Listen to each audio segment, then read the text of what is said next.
다 알고 계시는 내용이죠.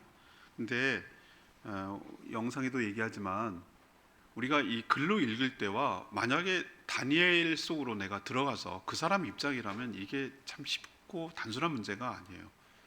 그래서 더 대단한 것처럼 느껴지는 건데, 여러분 다니엘과 세 친구가 여러분 처지가 어떻다고 생각하세요?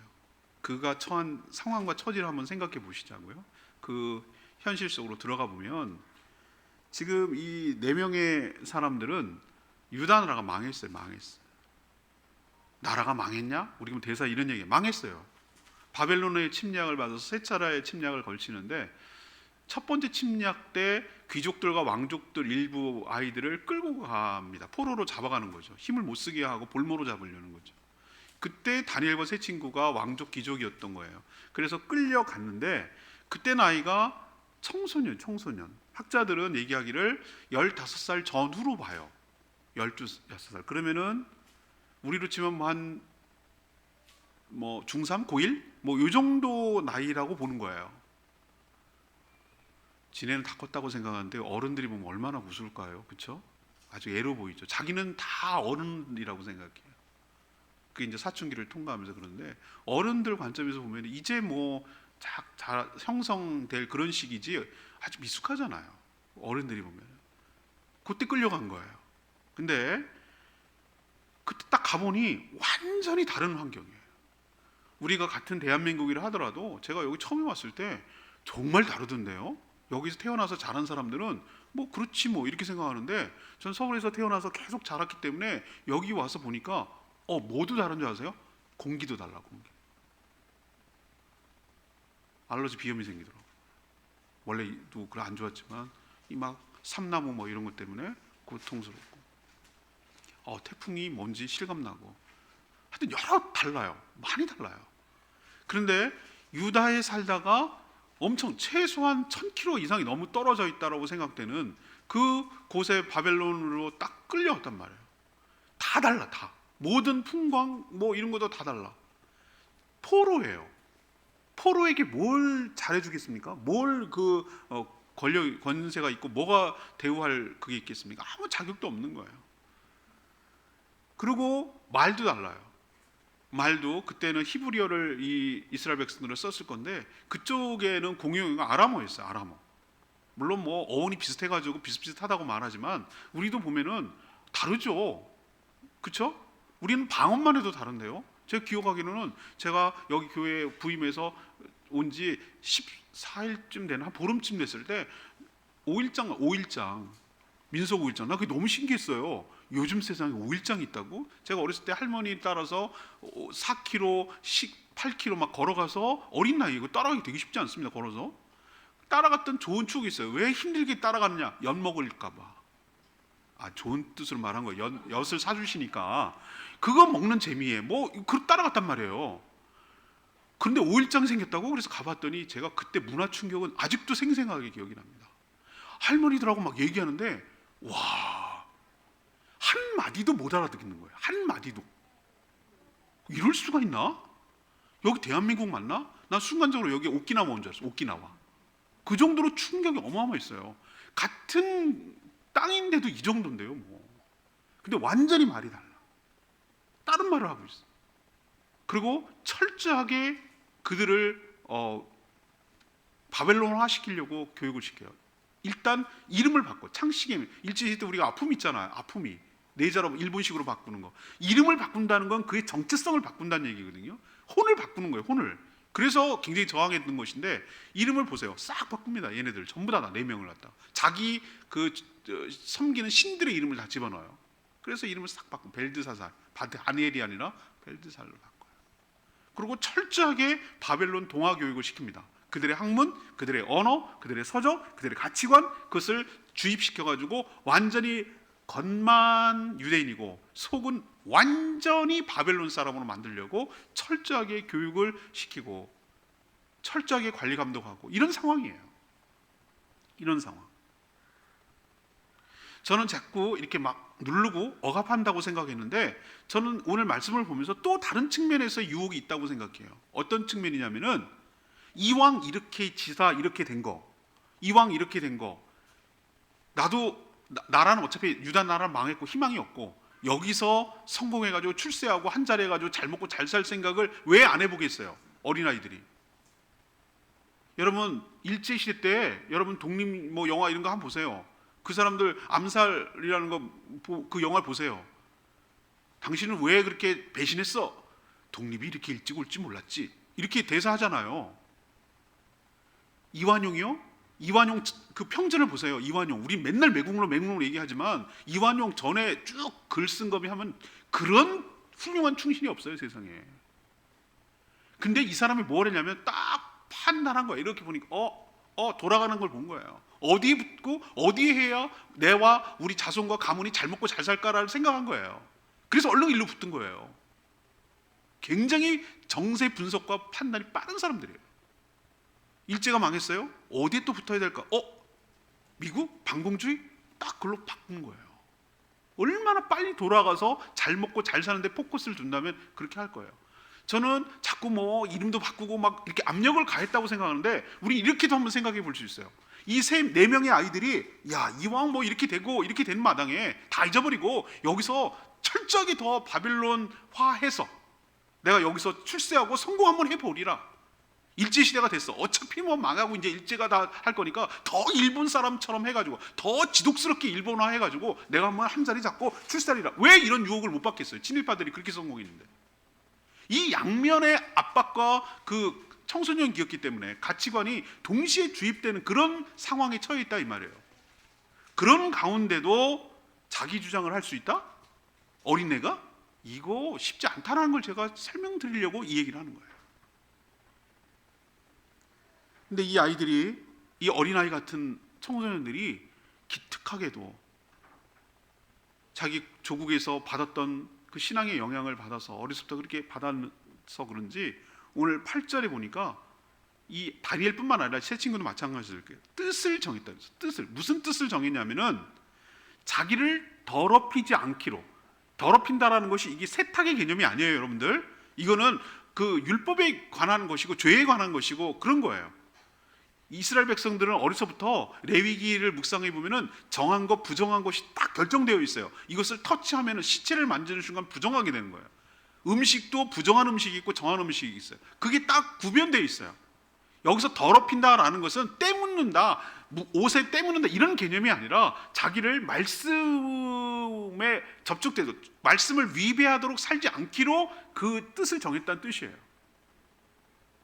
그 행동이 음식으로 나타나는 것 뿐이고요. 여러분들 이렇게 생각하셔야지 음식에 포커스를 두시면 안 돼요. 그래서 이 결단을 했는데 오늘 제가 여러분에게 말씀드리고 싶은 건 뭐냐면은 하나님 앞에 내가 이 세속에 물들지 않고 거룩하고 정결하게 살기로 하나님 앞에 결단했을 때 오는 축복이 뭔지 오늘 여러분과 함께 나눔을 통해서 여러분도 시작점이 바로 뭐하냐면은 하나님 앞에 결단하고 결심하는 것으로 시작하라는 거예요. 그러면 하나님께서 어떤 은혜를 베풀어서 그렇게 거룩하고 정결하게 살아갈 수 있도록 자신을 세상에 더럽히지 않고 그렇게 살아갈 수 있도록 은혜를 주시는지 오늘 말씀을 통해서 깨달으시고 여러분도 다니엘처럼 하나님 앞에 자신을 더럽히지 않고 정결하게 살기로 결단한, 그래서 하나님으로부터 그 은혜와 축복을 받아 누리는 복된 인생 되기를 축원합니다. 자, 그럼 첫 번째 뭘 해야 되는가? 거룩하게 살 지혜와 용기를 주세요. 뭐 하면? 거룩하게 살기로 뜻을 정하여 결단하면. 그렇게 살 수 있는 지혜 주시고 그렇게 살 수 있는 용기를 주시는 것이 하나님의 은혜인 줄로 믿습니다. 다니엘이 뭐라고 그랬어요? 왕의 음식과 포도주를 거부하는 거예요. 술 안 좋아할 수도 있고 육식 안 좋아할 수도 있어요. 이 오늘 말씀을 여러분들이 오해하면 안 되는 게 채식이 좋아, 베지터블 하는 것처럼 이렇게 채식이 몸에 좋아 라는 식으로 이 말씀을 접근하면 정말 오해하는 거예요. 저는 채식주의가 아니라 잡식주의자입니다. 그렇다고 제가 고기만 좋아하는가 그런 것도 아닌 것 같아요. 제가 보니까 다 잘 먹어. 그런데 어떤 분을 보면은 정말 이렇게 거부하고 그런 분들 있더라고요. 예, 제가 간혹 봤어요. 그런데 이것을 육식이다, 채식이다 이런 관점에서 접근하면 안 되고 이것을 아까도 말했지만 율법의 문제로 접근해야 돼요. 하나님께서 율법으로 뭐라고 정했냐면은 이방 제사의 제물로 드렸던 것을 먹으면은 우상 숭배에 동참하는 것으로 여겼어요. 근데 왕이 내리는 하사하는 지정한 것은 보세요. 이런 엄청난 물량의 고기와 이런 것들은 도사를 먹기 위해서 그런 것이 아니라 신전에 그들이 섬기는 신 이름이 베엘, 또 다른 말로 마르둑이라는 신을 바빌론은 섬겼는데 그들 신전에 바쳐진 우상의 제물들을 동물을 잡으니까 냉장고가 없으니까 빨리 소비를 해야 되거든요. 맞잖아요. 동물은 죽여서는 제사는 드려야 되고 빨리 부패하니까 소모해야 되니까 제물로 드렸던 것을 이런 왕정학교나 이런 데다가 급식으로 하는 거예요. 요즘으로 치면은 군대가 어차피 이것저것 먹는데 자기는 선택권이 없으니까 군대 군납으로 급식으로 내리는 거예요. 뭐가 뭐 팔아야 된다. 국가 정책적으로 뭔가 좀 소비를 해야 된다라고 할 때 그런 식으로 하는 것처럼 왕이 지정한 음식을 거부한 것은 우상 제물에 올라갔단 제물이라고 추정이 되는 거예요. 그러면 그걸 먹음으로 인해서 어떻게 됩니까? 우상이 간접적으로 참여하는 것이 되므로 자기가 부정하게 된다는 것을 인식하고 있었던 거예요. 그래서 거부한 거예요. 그런데 알겠다만 네가 그 뜻은 대단하다만 아까 제가 말씀드렸잖아요. 자기가 지금 무슨 처지인지 몰라요? 포로 처지에다가 지금 뭐 하나 자기가 주장할 게 있는 거리가 뭐가 있어요? 아무것도 없는데. 그런데 당돌하게 그 모든 것을 여러 유다만 포로로 잡아왔겠어요? 바벨론 제국 여러 제국을 침략하면서 유다도 잡아왔고 시리아도 잡아왔고 다 잡아와가지고 포로로 잡아와가지고 여러 나라에서 잡아온 애들을 갖다 놓고 총책임자를 환관장이라고 부르는 것은 일종의 동아교육, 정체성을 빼앗고 바벨론화 시켜가지고 인재로 발굴해라라는 총책임자를 환관장이라고 부르고 그 책임자에게 지정했겠죠, 왕이.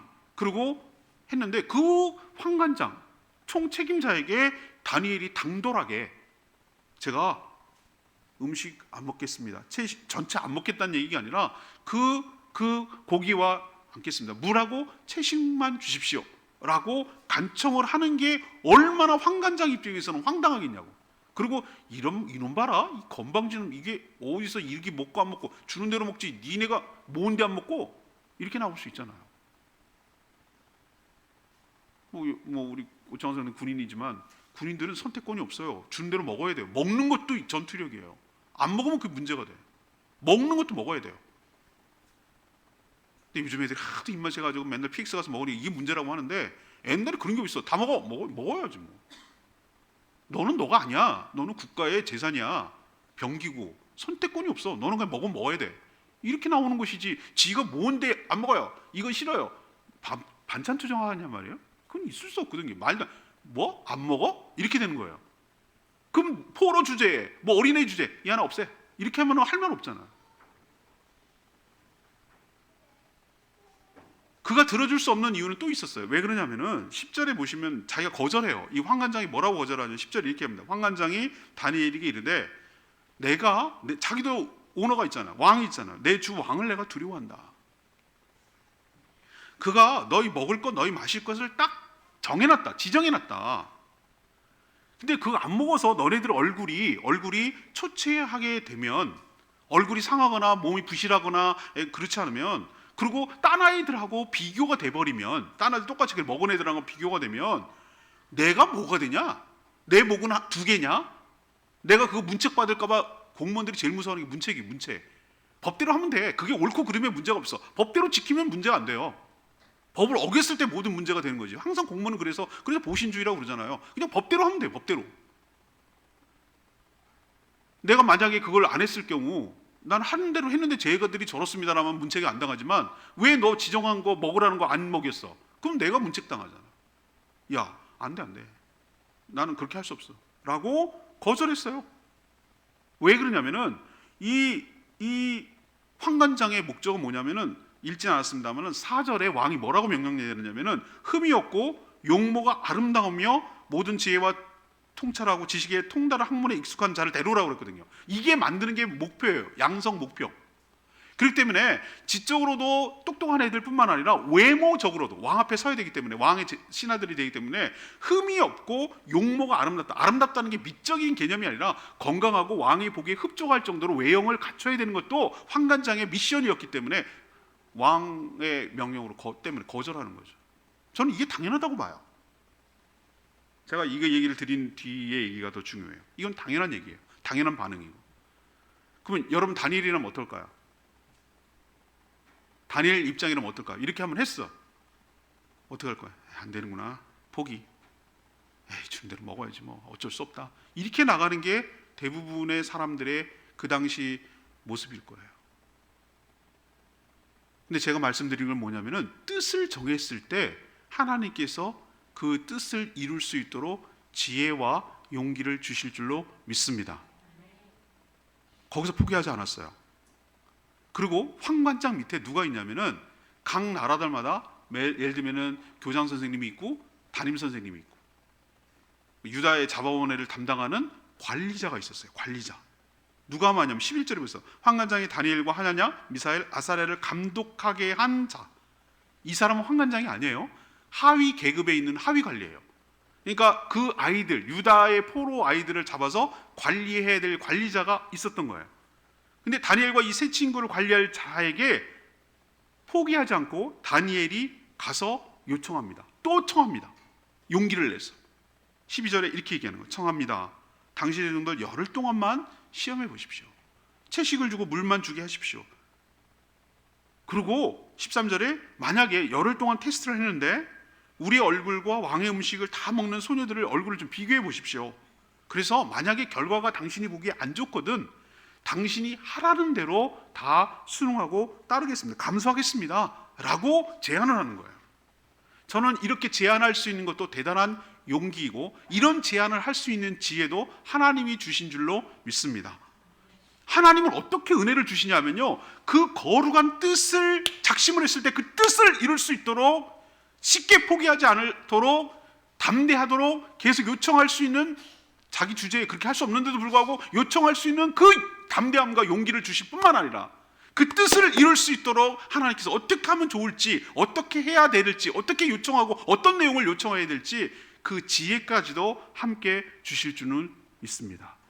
그랬더니 보세요, 어떻게 은혜를 베푸는지. 14절에 그가 감독자예요. 황관장이 아니고 그들의 말을 따라, 누구? 다니엘과 세 친구들의 말을 따라 열흘 동안 테스트할 수 있는, 시행하는 은혜를 받은 것이죠.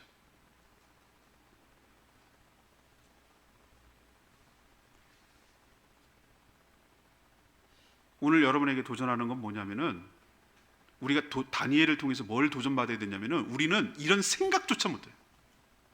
너무너무 쉽게 포기해요. 그런 지혜를, 생각, 어떻게 타개해 나가고 어떻게 해야 될지에 대한 생각을 자체를 안 해요. 그리고 아예 지레 안 된다고 생각해요. 해볼 생각을 안 해요. 하나님의 뜻을 내가 살아가는 동안에 너무나 제약이 많아. 내가 지금 처해 있는 상황과 가정과 직장과 일터와 여러 가지 상황을 볼 때 말도 안 된다. 택도 없는 소리 하지 마라. 말도 안 된다. 이렇게 사는 건 너무 불가능하다. 아예 차단해버려요. 하나님 앞에 거룩하게 뜻을, 하나님의 뜻에 부합하도록 살 생각 자체를 안 해요. 그냥 그런 거지 뭐, 세상과 더불어서 그냥 사는 거지, 이런 생각을 하지. 다니엘처럼 하나님 앞에 온전하게 쓰임받고 나를 스스로 지켜내며 나의 정체성을 잃어버리지 않고 하나님의 뜻에 부합하도록 거룩하고 정결하게 살려고 아예 작심도 안 한단 말이에요. 그러니까 용기도 지혜도 안 생기는 것이에요. 그러나 여러분들이 하나님의 뜻에 부합하도록 살겠다는 그 거룩한 뜻으로 결심하면 하나님께서 그렇게 살아갈 수 있도록 용기도 주시고 지혜도 주시고 길을 모색하도록 첫 단계를, 첫 발자국을 뛸 수 있도록 은혜를 부어 주실 줄로 믿습니다. 오늘 이 말씀을 들으시고 오늘 좀 여러분이 그런 마음이 좀 드시거든. 여러분도 하나님 앞에 결단하고 거룩하게 살겠노라고. 내 처한 상황과 상황은 도저히 말도 안 되는 상황이지만, 다니엘처럼 처한 그런 것처럼 너무 말도 안 되는 상황에 내가 처해 있지만, 그러나 내가 한번 해보겠노라고 그렇게 결단할 때 하나님께서 여러분들을 이끌어 가시도록 지혜와 용기를 주실 줄로 믿습니다. 자, 두 번째 은혜는 뭐냐? 모두 만족하는 좋은 결과를 주신다는 거예요. 열흘이면 길지 않아요. 짧아요. 여러분, 물론 하룻밤 사이에 뭐 배탈이 났어요, 막 그냥 다 비웠어요 그러면은 얼굴이 이렇게 갖고 오는 사람도 있어요. 가끔 있어요. 가끔 이렇게 막 너무 초췌해가지고 오는 수도 있어요. 그런데 열흘 동안에 막 급격한 변화가 있다? 참 쉽지 않아요. 그거 저도 해봐서 하는데 열흘 갖고는 좀 짧아요. 뭐 한 6개월이 3개월 이상 정도 돼야 좀 뭐가 좀 표시가 나고 뭐 그런데 열흘은 좀 짧아요. 그런데 그때 다니엘이 제안한 대로 채식하고 물만 제공을 했어요. 고기를 안 준 거죠. 이렇게 한 것은요, 가만 생각해 보면 당사자들, 이 4명의 친구들하고 또 그를 담당하는 감독자, 그리고 총책임자, 환관장 모두에게 뭐가 되는 거죠? 부담이 되고 위험한 모험이에요. 모험. 만약에 잘 안 됐을 경우에는 모조리 전부 다 문제가 되는 상황이 되는 거예요. 다니엘은 세 친구는 자기 뜻대로 안 되는 결과가 올 거고, 감독자는 그 잘못된 것 때문에 이런 괜히 들어가지고 쓸데없는 짓 했다고 환관장한테 욕 먹을 거고, 환관장은 막 또 노발대발 할 거고, 왕이 혹시 또 알면 어떡할까 막 할 거고, 다 지금 굉장히 위험을 감수해야 될 모험이에요. 모험. 성장기 아이들이 보면 알겠지만 얼마나 목성이 좋을 때입니까? 그때 조금이라도 잘못됐을 때, 초췌이고 뭔가 비실비실하고 애가 기운이 없고 막 이러면 이거는 당장 문책이 들어가거든요. 흠없고 용모 단정하고 그런 인재를 양성하라고 왕이 명령을 내리는데 거기에 부합하지 않도록 하면은 줄줄이 문책을 당할 가능성이 있기 때문에 굉장한 도전을, 큰 그 위험을 감수하고 시행할 수밖에 없는 그런 거였어요. 이런 자체도 사실 위험해요. 이런 것을 왕이 이렇게 뭐 테스트했다 이런 걸 알려지면 이건 당연히 문책당하는 거죠. 근데 놀랍게도 열흘이 지났어요. 10일이 지났어요. 그 짧은 기간이 어떻게 보면 15절에 보니까 열흘 후에 그들의 얼굴이라는 건 다니엘과 세 친구를 4명에 말하는 겁니다. 그들의 얼굴이 더욱 어떻고 아름답고 살이 더욱 윤택하여 왕의 모든 음식을 다 먹은, 육식과 포도주와 이런 거 다 먹은 다른 데서 잡아온 아이들, 포로 잡아온 소년들보다 더 뭐한지라? 좋아 보였다 그러죠. 좋아 보였다. 훨씬 더 좋은 결과를 가지고 왔어요. 자, 그러면 테스트를 했으니까, 열을 해봤으니까 그 다니엘이 제안한 대로 감독자 입장에서는 싫을 이유가 없어요. 더 좋은 결과를 가져왔으니까. 내가 목적한 바는 강제로 먹이는 것이 아니라 이 아이들이 윤택하고 초췌하지 않고 더욱더 흠이 없고 용모가 아름다운 것을 만들어내는 게 자기 목표니까 뭐 그렇게 하면 더 좋은 결과를 가져온다면 굳이 먹일 필요 없다. 또 하나, 사람이 말을 물가로 데려가지만 물을 먹이게는 할 수 없다. 이런 것처럼 정말 끝까지 만약에 저항하고 안 먹고 그러면은 얘가 문제가 생겨서 안 먹고 막 거부하고 단식하고 막 이래버리면 자기도 또 이게 또 문제가 될 수 있기 때문에 안 먹겠다는 것도 아니고 먹겠다는 건데, 이것만 먹겠다고 하는 건데 더 결과는 좋으니까 나쁠 이유가 없고 하지 않을 이유가 없는 거예요. 그래서 감독자가 뭐냐면 16절부터 보면은 감독하는 자가 그들에게 뭐 하는 거예요? 지정한 음식과 마실 포도주를 제외하고 채식과 물만 주는 것을 시행한 거예요. 그리고 또 환관장이 데려갈 때 왕 앞에 딱 섰을 때 자기는 총책임자니까 얘네들이 용모 단정하고 지혜로운 아이들로 만들어내면은 자기는 왕에게 칭찬을 받는 거니까 자기도 나쁠 게 없어요. 결과를 보니까. 내용을 알든 모르든 간에 결과가 좋아지니까. 이 관점을 여러분, 채식은 미용이 좋아요, 여러분들은 채식 많이 드세요 라는 식으로 이 이야기를 접근하면은 정말 성경을 잘못하는 거죠.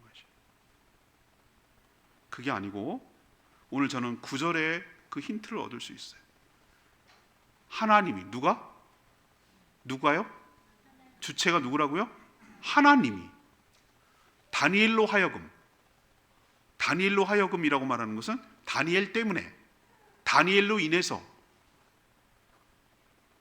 환관장에게 은혜와 긍휼을 얻게 하신지라. 하나님이 다니엘의 그런 뜻을, 제안을 한 것을 보고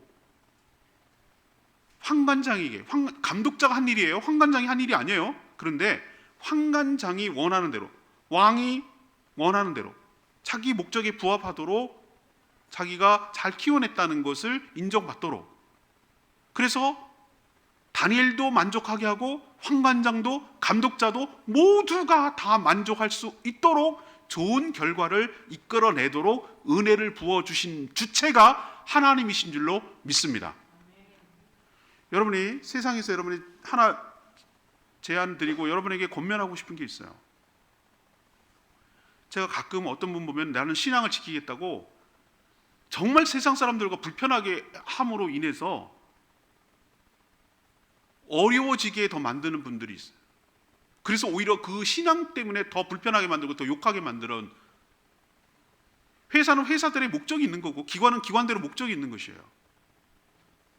내 신앙을 지킨다는 이유로 그 조직과 그것을 피해가 간다면 누가 과연 그것을 그대로 수용하고 받아들이겠어요? 오히려 그 신앙을 비난하고 뭐라고 하지. 하나님이 주시는 은혜는 모두가 만족하고 나의 신앙을 지키고, 다시 말해서 내가 하나님 앞에 거룩하게 살 수 있도록 하나님께서 지혜와 능력을 주시고 그렇게 기회를 주시고 그런 여건과 환경을 만들어 주시는 것이 하나님의 은혜인 줄로 믿습니다. 더불어 플러스 그가 속한 모든 것에 다른 안 믿는 사람조차도 뭐라고 할 게 없을 만큼, 문제가 되지 않을 만큼, 자기가 조직과 관계와 목적과 미션과 이런 것이 문제가 되지 않을 만큼 하나님께서 모두가 만족할 수 있는 은혜를 부어주시는 것이 진짜 하나님의 은혜인 줄로 믿습니다.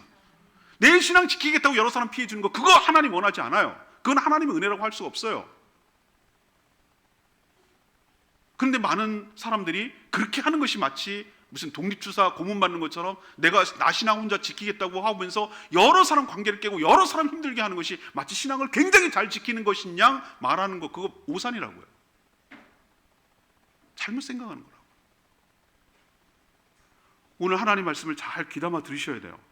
하나님께 간구하고 기도했을 때 하나님이 주시는 은혜는 다니엘도 자기 뜻에 따라 거룩하게 자신을 지킬 수 있도록 은혜를 부어주시는 것 플러스 그를 감독하는 감독자와 황관장과 왕도 모두 다 자기가 뭐 결국 그렇게까지 뭐라고 책 잡을 것이 없고 뭐라고 제재할 이유가 없을 만큼 모든 걸림돌을 다 제거하고 부합하도록, 그 뜻에 흔쾌히 따르도록, 흔쾌히 받아들일 수 있도록 그들에게도 은혜를 주시는 것이 진짜 하나님의 은혜인 줄로 믿습니다.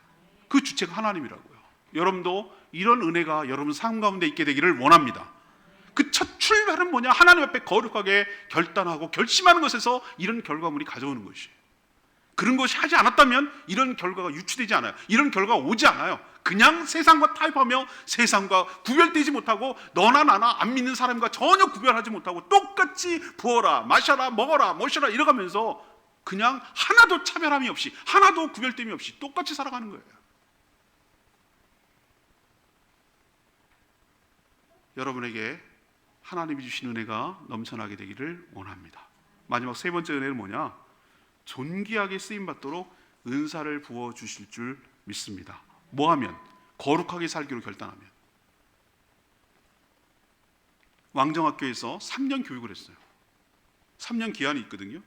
1장 5절에 보면은 3년을 기르게 하였으니 이런 표현이 나와요. 그러니까 왕정학교에서 바벨론 동화 교육을 시키는데 3년이 필요했던 것 같아요. 이때 집중 교육을 시킵니다. 그래서 갈대아가 바벨론 지방을 지역 이름을 부를 때 갈대아 지방이라고 불렀어요. 나라 이름은 바벨론인데 그 지역을 그 당시의 사람들은 갈대아 우루, 아브라함이 난 데가 거기에요. 그 지역을 그냥 갈대아라고 그랬어요. 거기서 난 언어를 갈대아 언어라고 그랬고 갈대아 학문이라고 불렀어요. 이런 바벨론이 굉장히 뛰어난 것이 하나 있어요. 뭐냐면 점성술이 굉장히 수학 점성술이 굉장히 뛰어나 있어요. 당시 메소포타미아 문명 보면은 그것을 굉장히 잘했어요. 그래서 그 3년 교육하는 가운데 이 4명의 아이들이 천재성을 보이는 거예요. 준 모든 학문, 언어, 모든 서적을 다 깨닫는 거예요. 잘 흡수하고 잘 받아들이고 잘 이해하는 거예요. 17절에 보면 나와요. 하나님이, 역시 주체도 누구? 주체가 누구라고요? 하나님이 이 4명의 소년에게 학문 주시고 모든 서적 깨닫게 하시고 지혜를 주셨어요. 플러스 다니엘에게 무슨 것을 주셨죠? 모든 환상과 꿈을 깨달아 알 수 있는 은사까지 부어주신 줄로 압니다. 여기서 모든 환상과 꿈은 하나님의 계시를 말하는 거예요. 하나님의 신비한 세계, 하나님의 영역에서만 일어날 수 있고 우리 인간은 도저히 알 수 없는 그 영의 세계의 것을 하나님이 꿈과 환상을 통해서 이렇게 주시면, 보여주시면 그것을 깨달을 수 있는 특별한 기프트, 은사, 달란트를 다니엘에게 주신 것이에요. 이 주체가 누구라고요? 하나님이라고.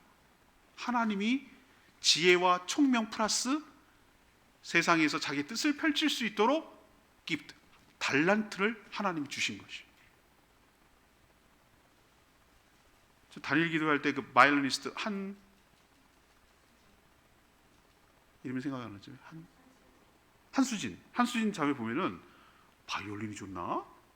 귀가 한쪽이 안 들린다고 선천적으로. 그걸 극복하고 있다는 게 난 너무 놀랍습니다. 바이올린, 그게 굉장히 세계적으로 유명한 바이올린. 그런데 제가 비발디 하는 걸 봤거든요. 비발디 하는 걸 하도 그 사람이 해서 비발디를 들어봤어요. 워낙 유명한 곡이니까. 비발디 사계 클래식 몰라도 다 그건 얘기해. 제일 좋은 게 다 어디서 그냥 주워 들은 건 있어. 그거 얘기하거든요. 그거밖에 모르니까 그런 거. 얘기하는데 얼마나 많은 사람들이 그걸 연주했겠어요. 얼마나 많은 사람들이 비발디 사계는 다 그냥 이것 좀 한다는 사람은 다 했을 거라고. 근데 제가 들었을 때 뭐지? 뭔가 다른데? 라는 것이 느껴지는 거예요. 근데 뭐가 다를까라고 곰곰이 생각했는데 그 느낌이 뭐랄까 풍성하다 그럴까? 이게 뭔가 이렇게 그 동굴 속에서 울림이 있다 그럴까? 깊이가 있다 그럴까? 이게 깽깽깽 이런 개념이 아니라 뭔가 풍성한 그런 느낌과 그리고 뭔가 음색이 촉촉한 느낌이 제가 표현력이 좀 딸려서 죄송합니다. 그런 느낌을 받는 거예요. 알겠네. 기술적으로 기계적으로 이렇게 하는 거는 조금만 배우면 할 수 있어요. 근데 그 스승 다니엘 때 간증하잖아요. 그 스승이 뭐라 하냐면 그것을 표현해낼 줄 알고 그것을 즐길 줄 알고 거기에 감정이 동화될 줄 알고 그렇게 할 수 있도록 다양한 것들을 퍼포먼스와 이런 걸 가르쳤다고 그러잖아요. 그래서 그걸 막 기계적으로 틀리지 않고 테크닉적으로 이렇게 하려고 하지 않고 그것을 잘 표현해낼 수 있는 그 연주자만이 갖고 있는 캐릭터가 독특하게 드러날 수 있도록 개성이 드러날 수 있도록 그렇게 했다고 그러잖아요. 근데 제가 거기서 하나 느낀 게 뭔지 아세요? 이 자매에게 하나님이 은사를 주신 거예요. 은사를 주셨어요. 제가 고백하건대 세상에 날고 기는 사람이 한둘이 아니에요. 그 분야에서, 자기 분야에서. 그런데 탁월성, another level, 정말 다른 차원의 것은 하나님이 주신 은사가 부어질 때 역사가 일어날 줄 믿습니다. 갈대아 바벨론 나라에 술사 지혜자가 세고 셌습니다. 한둘이었겠어요? 얜 젊은 애. 한둘이 아니었을 거라고. 그런데 하나님이 기프트를 줬다니까. 은사를 줬다니까. 왜? 거룩하게 하나님 앞에 뜻을 삼고 결단하고 하나님 앞에 거룩하게 살겠다고 결단한 자에게 하나님은 선물을 주시는 줄로 믿습니다. 우리는 자꾸 하나님의 축복을 무슨 돈, 이런 지위, 명예 이런 걸 생각하는데 아니요. 하나님이 주시는 커다란 축복 중에 하나가 하나님만이 갖고 있는 것, 하나님, 인간을 할 수 없는 그것을 하나님이 선물로 달란트로 은사로 주셔서 그것을 통해서 하나님의 뜻을 펼쳐갈 수 있도록 은혜를 부어 주시는 줄로 믿습니다. 그 첫 단계는 뭐부터 시작하는가? 하나님 앞에 거룩하게 살겠다고 결단한 자에게 그런 은혜가 있는 것이에요. 못 감당해요? 은사가 있는 사람한테 못 감당합니다, 여러분들. 못 이겨요. 그건 하나님이 주신 기프트이기 때문에. 날고 겨도 고까지밖에 안 돼. 탑은 안 돼. 어나더 레벨이라니까요. 다른 차원에서 얘기한다니까요. 보세요. 다니엘이 얼마나 많이 꿈과 해석을 가지고 오랫동안 마지막에 내가 말씀드리겠지만 21절에 보면 다니엘은 고레스 왕까지 있다고 그랬어요. 얼마나 롱런했는지 몰라. 69년을 현직에서 있었어요. 그래서 때가 3년이 됐을 때 왕이 이제 발탁을 해서 황관장이 얘네들 데리고 가서 테스트하느라고 왕 앞에 갑니다. 왕이 이제 질문하고 이런저런 대화를 했겠죠. 국정에 대해서 얘기하고 뭐에 대해서 질문하고 얘가 어떻게 대답하는지 여러 테스트하는 거예요. 그게 일종의 시험이에요. 구술 시험.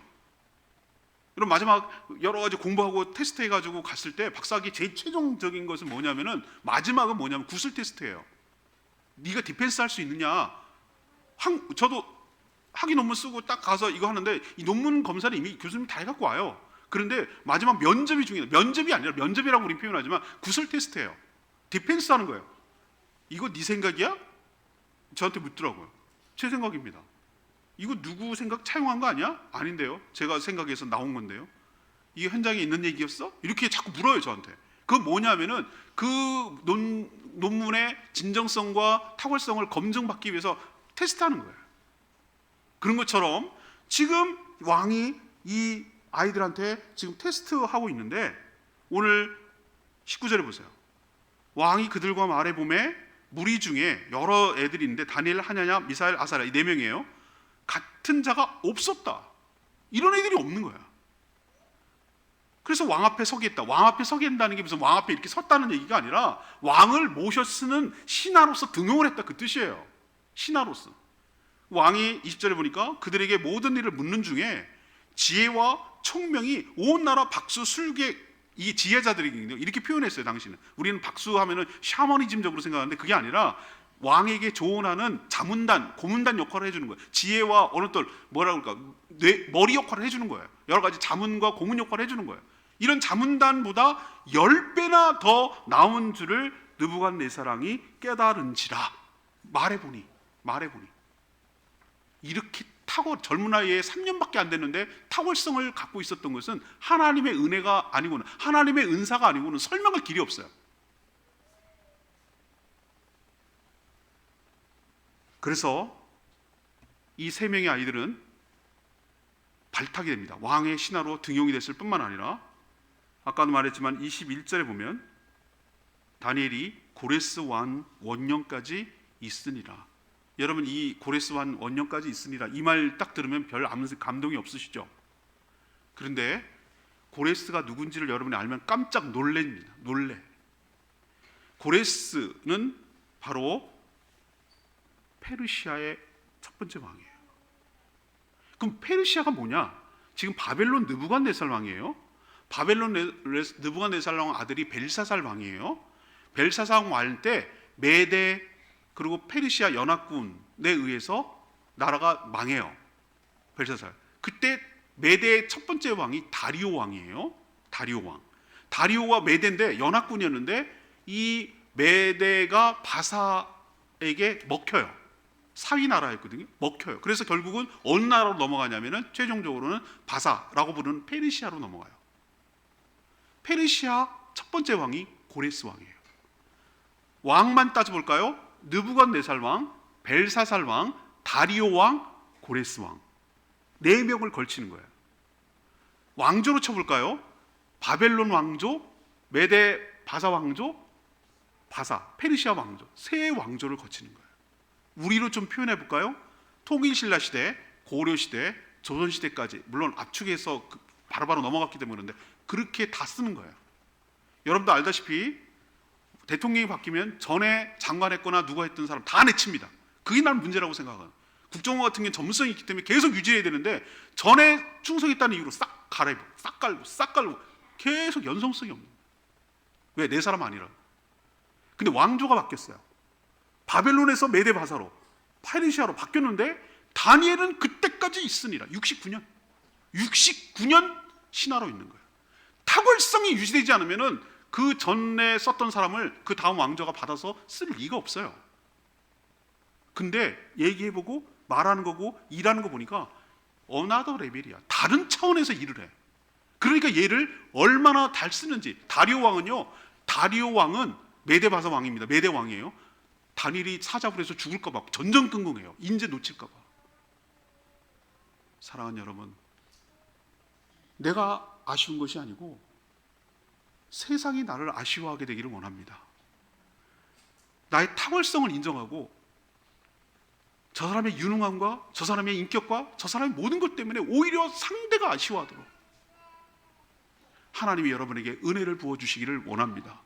내가 비굴하게 내가 아쉬웠고 막 이러는 게 아니라 어떻게 하면 비벼갖고 롱런해 볼까 이게 아니라 하나님이 여러분에게 은혜와 은사를 주셔서 누구든지 저 사람하고 일해보고 싶다, 저 사람하고 같이 있기를 원한다, 저 사람 있으면 나한테 이득이다 라는 생각이 들도록 하려면은 내가 실력을 탁월하는 것도 있어야 되지만, 지혜와 총명이 있어야 되지만, 하나님께서 은혜를 부어주셔야, 하나님께서 여러분에게 은사를 부어주셔야, 그래야 그런 탁월성이 유지되고 롱런하고, 그보다도 더 중요한 것은 하나님의 뜻을 이 땅에 펼치는데 존귀하게 쓰임받는 인생이 될 줄로 믿습니다. 왜 하나님께서 다니엘을 거기다 심어놨을까? 그거 한번 생각해 보셔야 돼요. 왜 이렇게 여러 왕조를 통해서 다니엘이 롱런하게 했을까? 그걸 한번 생각해 보시라고요. 하나님 왜 그렇게 하셨을까? 왜 은혜를 주셨을까? 다니엘을 통해서 하나님의 뜻이 이 땅에 실현되기를 원하신 줄로 믿습니다. 공의롭게 바르게 하나님의 뜻이 여기 이 땅에 실현되는데 난 도구로 쓰임받는 거예요. 내가 어떻게 선택하느냐, 내가 뭘 선택하느냐, 어떤 정책을 입안하느냐, 어떤 결정을 내리느냐에 따라서 하나님의 공의와 하나님의 사랑과 하나님의 평화가 온 이 땅에 스며들게 하기 위해서 하나님은 다니엘을 쓰셔야 돼요. 하나님 입장에서도. 이런 사람이 롱런하는 거예요. 이런 사람이 하나님의 뜻을 받들어 쓰이는 줄로 믿습니다. 단지 나를 거룩하게 죄를 짓지 않고 나 하나 지키려고 하나님의 거룩한 뜻을 지킨 게 아니라, 하나님의 뜻을 이 땅에 실현하는데 하나님께서 붙들어 쓰시기 위해서는 능력이 탁월한 자를 하나님이 쓰시는 것이 아니라 하나님은 거룩한 자를 들어 쓰시기를 원하시는 줄로 믿습니다. 신약시대 비유가 있잖아요. 여러 그릇에 있다. 집안에 그릇이 있는데 금그릇 능그릇 다 있어요. 용도마다 다 달라. 손님 오면 금그릇도 하고 뭐 대접할 땐 그래요. 그런데 진짜로 쓰이는 그릇은 금으로 만들었냐 은으로 만들었냐가 아니라 깨끗한 그릇을 쓰시는 줄로 믿습니다. 다니엘이 왜 쓰였냐고요? 그 어린 나이에 뜻을 정해서 자기를 더럽히지 않기로 한 거기서부터 출발하는 거예요. 여러분도 거룩하게 쓰기로 결단함으로 하나님의 은혜를 받고 하나님의 은사를 받았어. 사람들과 하나님 앞에서 존귀하게 오랫동안 쓰임을 받는 축복이 여러분 가운데 있게 되기를 원합니다. 여러분을 통해서 주변의 많은 사람들이 하나님의 은혜를 받는 축복의 통로로 쓰임받게 되기를 원합니다. 이게 잘 사는 인생이고 이게 축복받은 인생인데, 그 축복의 첫 출발은 거룩하기로 살기로 결단하는 것부터 시작하는 줄로 믿습니다. 어떤 사람들 우리 농담으로 그래요. 사소한데 목숨 걸지 마세요. 사소한데 목숨 걸지 마세요. 남들이 보면은 다니엘이 음식이고 안 먹는 거 보면 너는 왜 그래? 왜 사소한데 목숨 걸어? 그러다 너 뭐 죽을 수도 있어. 진짜 죽을 수도 있어. 남들이 보면 그게 사소한 건데요, 다니엘은 자기의 목숨을 거는 것이, 신앙은 그런 거예요. 남들이 보면 별거 아닌데 너 왜 그래, 미쳤냐, 너 왜 이렇게 꽉 막혔어, 이렇게 말할 수 있는 것인데, 그게 하나님의 뜻이고 그것이 하나님이 기뻐하시는 일이라면, 남들이 보면 사소한데 목숨 거는 것처럼 보여도 우리 하나님을 믿는 사람들은 사소한데 목숨을 걸고 결단할 때 하나님께서 은혜를 부어 주실 줄 믿습니다. 다니엘은 거룩하게 결단하기를 음식으로 잡았어요. 그거 안 먹고 남들이 보면 별로 중요하게 안 여길 수 있어요. 근데 다니엘한테는 그게 굉장히 중요했어요. 나도 내 신앙을 지키기 위해서 남들이 보면 뭐 그렇게까지? 라고 말하는 것이 있을 수 있어요. 그러나 난 그것을 지키는 것이 내 신앙을 지키는 것이야 라고 생각하고 거기에 목숨을 건다면 여러분 다니엘처럼 거룩한 뜻을 결심하고 지키는 것인 줄로 믿습니다. 여러분 그렇게 결단할 때 하나님께서 지혜도 주시고 살할 수 있도록 용기도 주시고 그렇게 살아갈 수 있도록 은혜를 주실 줄로 압니다. 또 결단할 때, 시도할 때, 행동할 때 좋은 결과를 주셔서 그렇게 살아갈 수 있도록 은혜를 부어 주실 줄로 믿습니다. 그리고 세상 속에서도 하나님 앞에 존귀하게 쓰임받아서 하나님의 뜻을 이 땅에 실현하는 데 쓰시는 귀한 인재가 될 줄로 믿습니다. 이게 여러분 잘 사는 인생이라고 생각하시고 여러분도 다니엘처럼 살아 하나님께 영광 돌리고 오랫동안 존귀하게 쓰임받는 복된 인생으로 살아가기를 축원합니다. 오늘 말씀 붙들고 기도하겠습니다.